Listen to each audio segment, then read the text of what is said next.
Send it. So today is going to be a little different. Um, it's probably a lot more relevant um, at the end than it will seem at the beginning, but bear with me. First, are you a fan of history or a student of history? If you don't know the difference, let me ask you a different way. Do you tend to listen to or watch what pops up on your feed, or do you search for new things and go out and learn stuff on your own? Nothing wrong with being a fan of history at all. It's been kind of an accepted adult male hobby since Herodotus started writing histories. Do you know who Herodotus was? Greek historian and geographer, called the father of history by Cicero, a dude from Rome that said a lot of quotable stuff, evidently. So let's talk about a couple of things real quick. What does Greek say to you? Language of the Bible, Athens, Southern Europe, easy to relate to Rome, thus Christianity in Europe, Western philosophy, right? I get it. He's a Greek writer, Western philosophy. Okay. But what if I explain that Herodotus lived his entire life as a Persian subject and was born and raised in Turkey, but was Greek because the Greeks ruled Turkey before the Persians took it? So it was all part of the Greek region of the Persian Empire. And also he was a playwright. A lot of pre-Roman history that you have been taught was based on the works of Herodotus. And if you listen to Dan Carlin or Dr. Roy Casagrande, there's some acceptable inaccuracies that exist because we don't know how to fact check this dude's work, right? And the point of that is it's kind of hard to learn accurate history, right? So it's kind of a headache, right? I personally think that's a feature, not a bug. I think that we got to talk about history for a minute in a way that is maybe not attractive to everyone, okay? But people who were writing about stuff that they were doing at the time they were doing it oftentimes didn't see anything wrong with what they were doing, okay? And so you can go back in history and find throughout the ages where people were writing about stuff and we're like, oh, God, I can't believe they did that. But they were just doing it back then. So no one's rewriting history when they start talking about the details and the atrocities and things that just come with colonization and mass migration and people's interacting and stuff.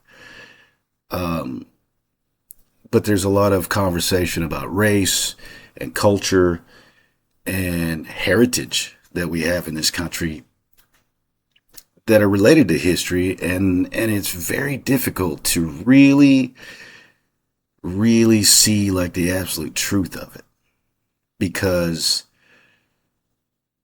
well, let me tell you a little about my family history. My whole life I was taught that there was maybe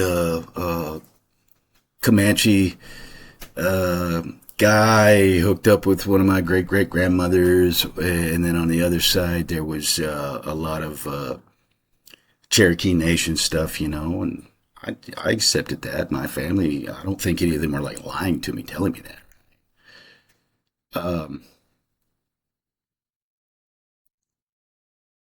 But one of the things that I've learned is that people claimed Cherokee heritage because it really wasn't that taboo a thing to have intermarried with the Cherokee at the times when they were more spread out across the country, right?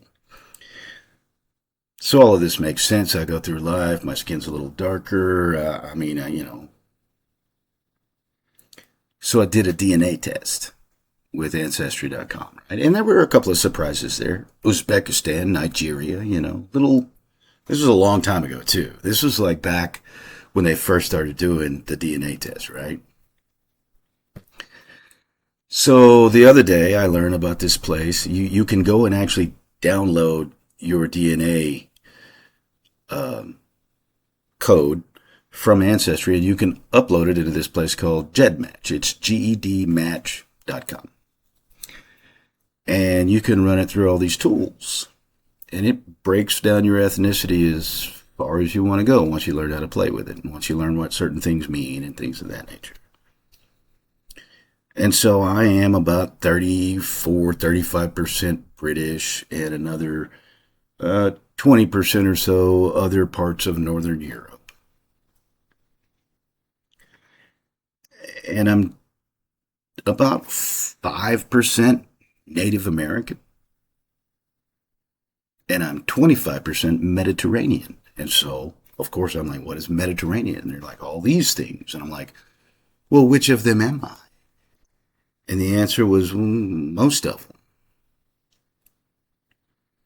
It's broken down by geographic region a lot of the time, and these data sets that they compare to see which genes you share with people from different places and stuff. And it's really cool. But I'm Moroccan Jew, I'm Lebanese, I'm Portuguese, I'm Italian, I'm Greek, I'm Sicilian, I'm Turkish, I'm I'm Levant Jew, I'm Polish Jew, I'm German Jew, I'm Nigerian, I'm Uzbeki, I'm Mongolian.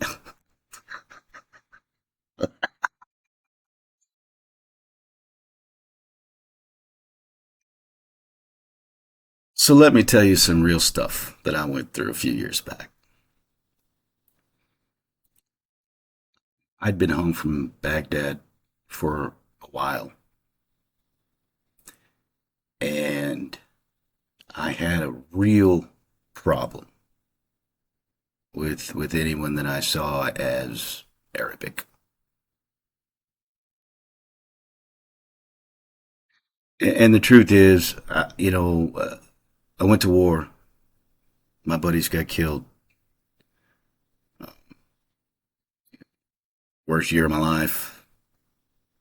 And I associated a whole group of people with the actions of a few of those people. And, all there was to do was be mad about it, right? And so I get this ancestry DNA test back, and there's a big dot over, like, you know, Arabic country.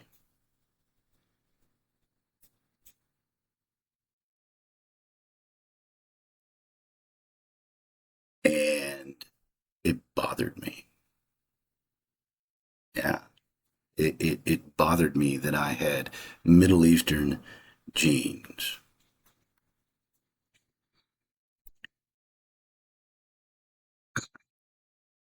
That's embarrassing to admit publicly. But anyway, so I'm driving down the road one day. I'm leaving Little Rock. I'm headed north.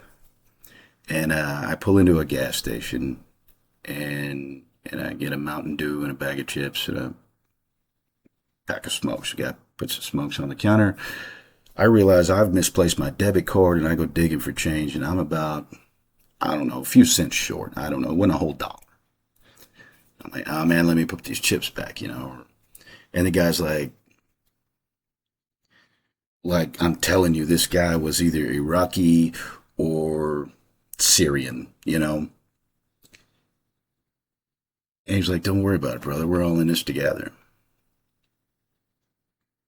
And so I get my chips and my cigarettes and my Mountain Dew, and I'm thinking profusely, and I head down the road. And I felt ashamed of myself all the way home because of a made up thing, a made up affiliation. Because the truth is, I'm still mad as fuck at Mahdi's army. But that ain't everybody. Hell, that was a very small element of people who lived in Iraq. Still pretty pissed off that the Iranians we encountered and the things that they added to the mix. But that wasn't Islam. That wasn't all of Arabia. That wasn't even all of Iran. It wasn't even all of Iraq. You know what I'm saying? I mean, I can't just blanket hate these people because they went to the same war I got sent to.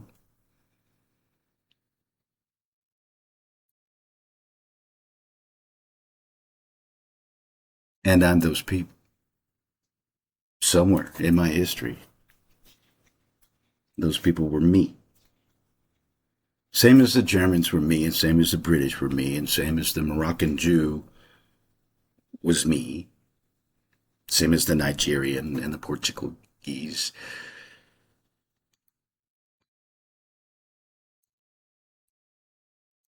And now I'm looking at this family history that doesn't match up to the truth of my DNA. And I gotta admit, race doesn't mean anything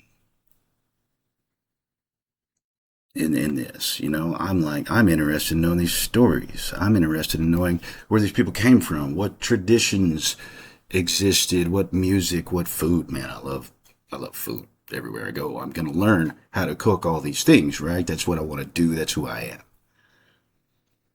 But all of a sudden, there's this wealth of heritage available to me that I have some small claim in.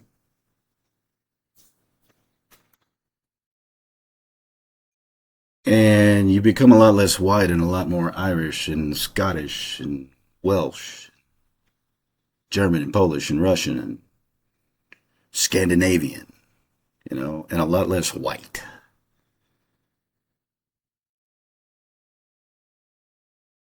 Because, part of me really is Lebanese, man. Part of me really is Algerian.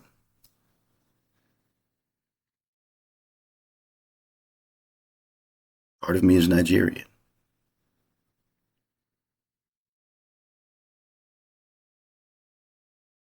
And there's history that comes with that. And some of the confusing parts of it, I can dig through my family tree and see some photographs and realize that those kids probably were not born of that mother. And then you go back and there's weird stuff where there's a person missing and you're never really sure who a parent is and stuff. And a lot of these things came out of lies that were told for safety. You had to get yourself as close to white as you could be. Sometimes, hey, I'm half Cherokee was the only acceptable answer.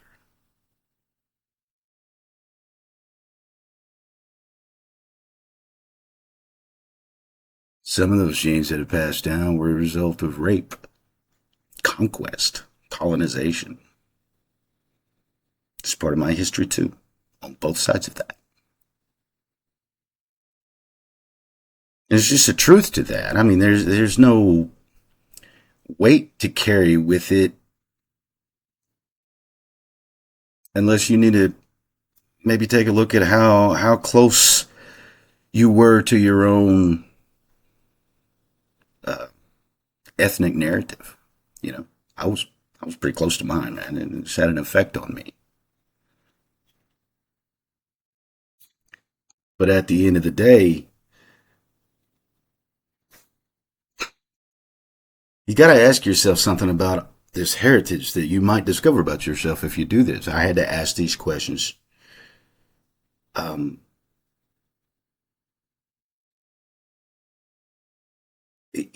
I mean, how absurd is it for me to say to you, I'm half white? I, it's so silly, right? I'm Irish and German and Scottish and all these things. I'm half European or whatever, half Northern European. It gets complex, right? But what you learn about yourself is that you can separate yourself from legend and myth and family history and trace your true heritage with facts. And the biggest reason that this matters is that you need to understand there's a question hanging around in all of this, and it's simply this: do free people hide their heritage and beliefs?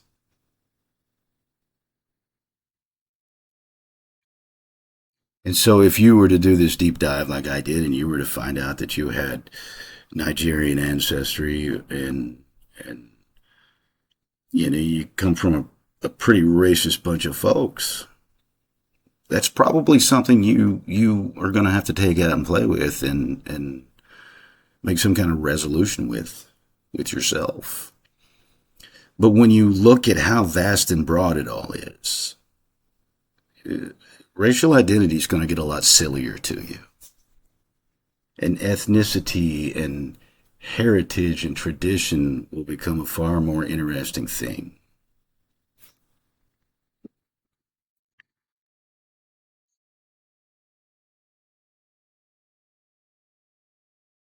And you need to be looking into some things along the way.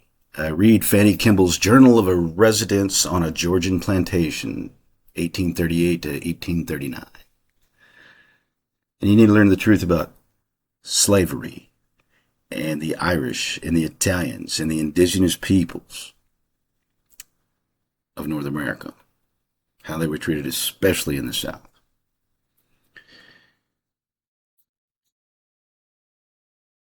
I want to read you a thing that Fanny wrote because this is a controversial thing for people to hear, and I'm not trying to downplay anyone's suffering ever. Period. End of story. But what I am trying to do here is to illustrate the kinship that all of us bear.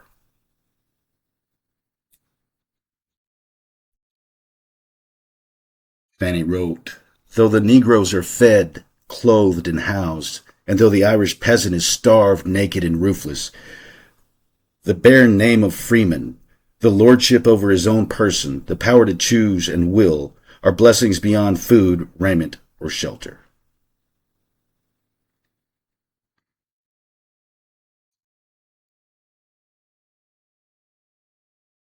I think that the reason that our history that we learn in high school and a bit in college, and you can learn a lot more in college if you go into that thing, the information's there. But I think that you really have to dig into the history of this country um, with facts to understand the attitudes of certain people within this country now, the identities that have been put on us by people who control such things, control information. Um, but but when you find out that the common folk of the South didn't care much one way or the other about slaves, um, you start wondering why. Well, why did they fight in the Civil War? They didn't give a shit either way. They weren't benefiting from free labor like these really rich people were. And you find out the propaganda machine and what was used and all these things to wind people up. You'll find that white as a racial identifier uh, was propaganda and has remained so. So anyway, that's the whole thing. That's why I have such a great tan. I'm Mediterranean and other stuff. Now you do it.